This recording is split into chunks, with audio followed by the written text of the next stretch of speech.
Assalamualaikum warahmatullahi wabarakatuh. Waalaikumsalam warahmatullahi wabarakatuh. Selamat pagi anak-anak. Pagi. Luar biasa. Kita awali pembelajaran pada pagi hari ini dengan berdoa bersama-sama yang akan dipimpin oleh Fionalia. Silakan Fionalia untuk memimpin doa agar pelaksanaan pembelajaran pada pagi hari ini berjalan dengan lancar. Berdoa mulai.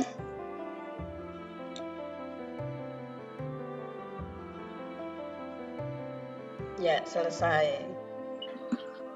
Untuk pembelajaran pagi hari ini, Ibu akan melanjutkan materi pembelajaran minggu yang lalu, yaitu tentang teks laporan percobaan.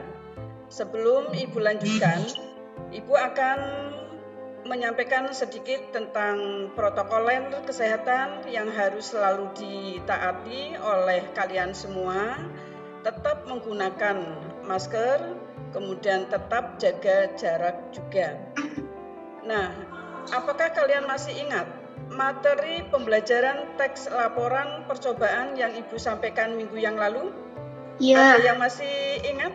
Siti Nurul Amelia barangkali? Pengertian laporan teks percobaan, Bu. Iya. Teks laporan percobaan merupakan bentuk laporan hasil praktik, pengamatan, dan penelitian. Teks laporan percobaan ditulis berdasarkan percobaan yang dilakukan. Iya, masih ingat ya pengertian yang Ibu sampaikan pada minggu yang lalu. Nah, ciri-ciri dari teks laporan percobaan masih ingat tidak cirinya? Masih, Bu. Iya, siapa yang akan menjawab? Saya, Bu. Oke, Nurul ya, silakan Nurul. Ciri-ciri teks laporan percobaan: 1. Disusun berdasarkan hasil pengamatan, penelitian, dan percobaan. 7. Menuntaskan masalah secara terperinci dan lengkap. Oke, jawabannya lengkap sekali. Baik, untuk pertemuan hari ini Ibu akan melanjutkan materi yang selanjutnya, yaitu tentang fungsi teks laporan percobaan. Kalian bisa melihat PowerPoint yang Ibu tayangkan di sini? Kelihatan semua? Bisa ya dilihat ya? Oke.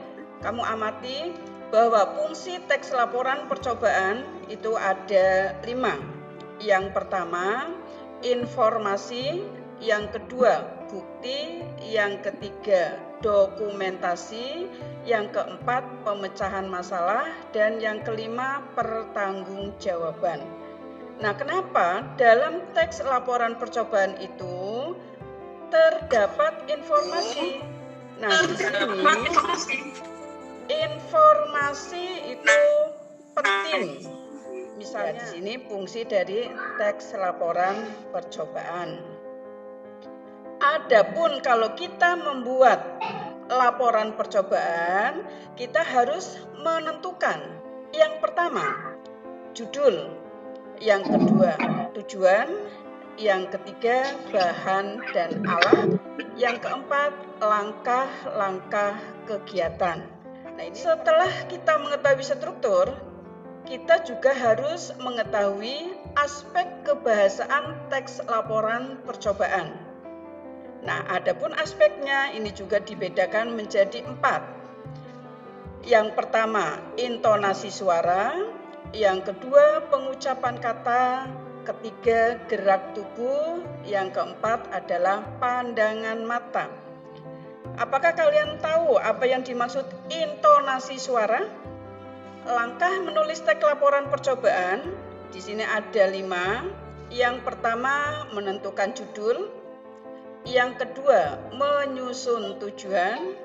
Yang ketiga, menyusun struktur teks laporan. Yang keempat, menggunakan bahasa sesuai dengan PUEB. Yang kelima, menyunting. Nah, siapa yang tahu kepanjangan dari PUEB itu apa? Yuli. Pedoman umum ejaan bahasa Indonesia.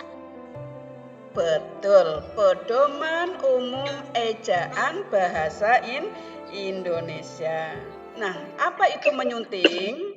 Di sini perlu kalian ketahui, menyunting teks laporan dibedakan menjadi 3. Contoh teks laporan percobaan, cara membuat telur asin. Sesuai dengan penghasilan Kabupaten Brebes, yaitu telur asin, dengan tujuan bahwa telur asin merupakan telur yang terbuat dari bebek yang mengalami proses pengasinan terlebih dahulu. Alat dan bahan. Nah, alat dan bahan yang digunakan untuk membuat telur asin. Nah, alat yang dibutuhkan itu cukup. Yang pertama, baskom. Semuanya kenal baskom ya? Nah, baskom kalau jumlahnya banyak berarti menggunakan ember. Kemudian amplas. Adapun bahan yang dibutuhkan, yang pertama telur bebek, yang kedua garam, ketiga abu gosok, yang keempat adalah tanah liat. Bahan yang dibutuhkan itu mudah kita dapatkan di lingkungan di mana kita berada. Langkahnya bagaimana cara membuat telur asin tersebut? Nah, langkahnya ada 4. Yang pertama, pilih telur bebek, dicuci dan kulitnya diamplas sampai tipis. Hasil percobaan. Telur bebek dibuat melalui tahap dan proses, menghasilkan telur asin yang sempurna dan lezat, serta sangat cocok dikonsumsi dengan nasi. Dengan pengasinan ini, telur menjadi tidak terlalu amis. Nah, itu hasil percobaan membuat telur asin. Kesimpulannya, telur asin memiliki kandungan gizi yang lengkap, sangat cocok dikonsumsi oleh masyarakat segala usia. Bagi penderita darah tinggi, tidak boleh mengkonsumsi telur asin karena kandungan garam telur asin yang tinggi dapat memicu tekanan darah naik. Ya, materinya sudah selesai untuk pertemuan pagi hari ini. Sebelum Ibu akhiri, Ibu beri kesempatan terlebih dahulu, apakah kalian ada yang mau bertanya? Kalau dianggap sudah jelas semua, nanti kalian bentuk kelompok. Ya, satu kelompok terdiri dari 5 anak. Nah, nanti tugasnya Ibu kirim lewat WA group. Kalian boleh menentukan kelompoknya sendiri-sendiri. Dalam satu kelompok terdiri dari 5 anak. Nah, adapun tugas kalian bebas mau membuat yang Ibu contohkan tadi boleh, yaitu membuat telur asin, atau kalian membuat yang lain, misalnya tape. Nah, kemudian tempe. Tempe adalah makanan kita sehari-hari. Nah, ada yang tahu bagaimana proses pembuatan tempenya? Bahan bakunya apa kira-kira anak-anak? Kedelai. Dari kedelai. Nah, prosesnya bagaimana?